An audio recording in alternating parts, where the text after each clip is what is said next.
Terima kasih kerana masih bersama kita di Malaysia hari ini, dan seperti biasa kita asyik mengajak penonton-penonton kita untuk menggandakan pahala mereka, dan salah satu kaedahnya di sini kita akan sebutkan tentang tabung infak dana surau Al-Muhajirin. Kita bersama dengan Ustaz Bakhtiar Fitri, pendakwa bebas merangkap duta khas Jawatan Kuasa Pembangunan Surau Al-Muhajirin Kajang Utama. Assalamualaikum Ustaz. Waalaikumsalam warahmatullahi wabarakatuh. Wah, dengar suara dia pun kita dah teruja nak mengetahui apakah yang ingin disampaikan. Jadi, bolehkah Ustaz ceritakan tentang Surau Al-Muhajirin ini di Kajang Utama ya, dan hala tuju bagi Surau Al-Muhajirin. Silakan. Baik, Assalamualaikum warahmatullahi taala wabarakatuh buat Nas dan juga semua penonton setia MSI TV3. Alhamdulillah, kita dengar penonton TV3 ni, MSI ni Nas kan, dia punya penonton setianya 3 juta ni sebenarnya. Alhamdulillah. Alhamdulillah. Dan untuk wakaf surah Al-Muhajirin ni Nas, kita cuma mencari lebih kurang 6,500 pewakaf saja. Daripada 3 juta ni. Kenapa saya sebut begitu? Nak cerita kejap lagi ni. Sila. Tuan-tuan dan puan-puan, ni kasih Allah Ta'ala sekalian. Baik, semua orang kena tahu bahawa surah Al-Muhajirin ini telah digunakan 25 tahun yang lepas. Begitu lama. Asalnya 350 orang saja boleh. Makin bertambah penduduk, dan hari ini penduduk sekitar Muhajirin di Kajang ini, Kajang saja 100,000 orang penduduk lebih kurang. Sekitar di Kajang Utama ini mungkin dalam 30,000 ke 40,000 orang.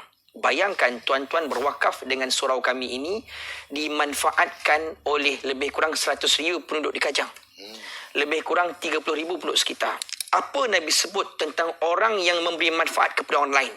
Kata Nabi dalam hadis, man qadha li akhihi hajatan kuntu lahu waqifan 'inda mizanih fa in rajaha wa illa syafa'atulah. Kata Nabi SAW, barang siapa menyempurnakan satu hajat saudaranya di dunia, aku, kata Nabi, akan menantinya di Al-Mizan, tempat timbang dosa pahala manusia.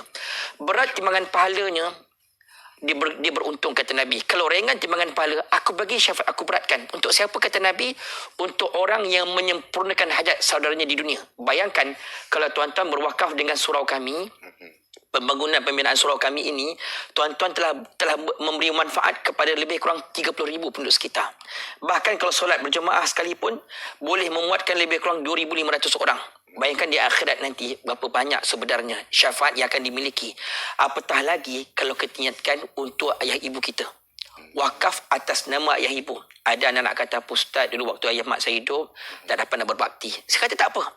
Ambil duit yang kita ada, niatkan atas nama ibu ayah kita. Niatkan. Nabi sebut dalam hadis, siapa yang bina rumah Allah di dunia, walaupun sebesar sarang burung, Allah akan bina istana dalam syurga. Tak mampu nak buat rumah untuk mayat ni, tak apa. Dalam syurga buat. Wakaf atas nama ibu ayah. Sebab itu tuan-tuan dan perempuan, kalau tuan-tuan lihat visi dan misi kami ni, dahulunya memang semua orang buat untuk solat. Hari ini target kami sebagai center of attraction. Kanak-kanak remaja terutamanya datang dekat surau. Bahkan surau kami ini juga telah melancarkan food bank 500 orang sekaligus pernah dapat masa MCO hari itu. Asal daripada infak tuan-tuan dan perempuan semua. Termasuk juga ada program mendekati golongan remajanya, keselesaan kepada jemaah-jemaahnya. Subhanallah. Dan untuk maklumat tuan-tuan dan perempuan, kos pembinaan sebanyak 10 juta. Alhamdulillah, 200,000 telah terkumpul. Dan baki lebih kurang 9.8 juta. 9.8 juta ini kita nak minta wakaf daripada rakyat Malaysia lebih kurang 33 juta. Penonton MSI 3 juta katakan.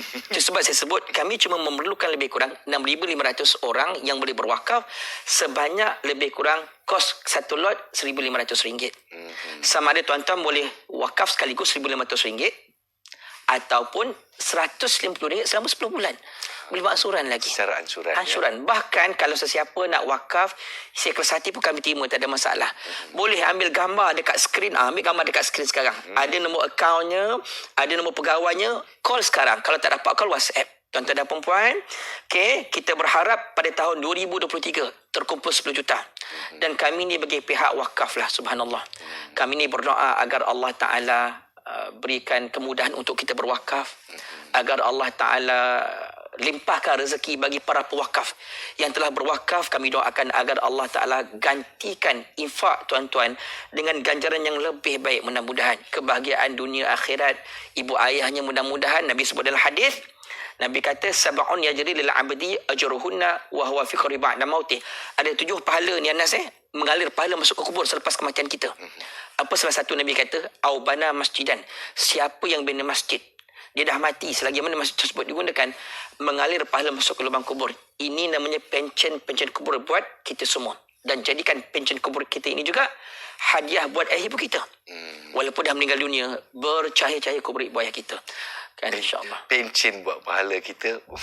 Itu suatu saya kata konsep yang sangat menarik. Betul, buat penonton-penonton kita. Jadi surau prihatin Umar ni lah. Dan juga bakal menjadi pusat komuniti juga. Itu yang saya kagum di sini. Jadi antaranya apakah objektifnya kalau kita boleh lebih spesifik? Baik, untuk maklumat semua tuan-tuan, infak wakaf kepada masjid ini, surau ini, subhanallah, nak ceritanya program agama sangat hebat. Sebab saya juga salah seorang penceramah dekat surau tu. Dan saya nampak bagaimana perkembangan surau tersebut, kelas-kelas agamanya, kelas muslimat, kelas duhanya kan. Termasuk juga program-program remaja ni. Program motivasi untuk anak-anak. Membina modal insan. Ya, modal insan. Maknanya tuan-tuan, infak dengan surau ini bukan setakat untuk orang tua sembahyang je. Tak. Bahkan anak-anak ni juga ia akan membesar satu hari nanti.